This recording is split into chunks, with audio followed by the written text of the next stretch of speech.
Radhe Radhe. Colour দেখো, জলের colour change হইতে ঠান্ডা হয়ে গেল, কি ঠান্ডা। কোথায় যাবা? বার্সেলোনা 25 তারিখ থেকে ট্রাভেল করতেছি। ক্যান্ডেল লাগাইছি। এই তো এসে পড়ছি ফাইনালি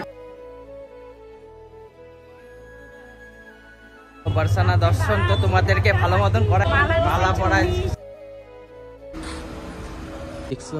সময় আসলে তো জবাবই নেই, তো কত সুন্দর দেখছো, বাইরে কোন রকমের অনুভূতি হইছে। রাধা কৃষ্ণ হাঁটছিল আজকে অনেক কয়টা জায়গা দর্শন তো খুব সুন্দরভাবে করলাম, আর ক্যামেরাতে বা ভিডিওতে দেখতে থাকতাম আর কি। এই একবার ইচ্ছা আছে হোলিতে এখানে আসবো। রাধে রাধে।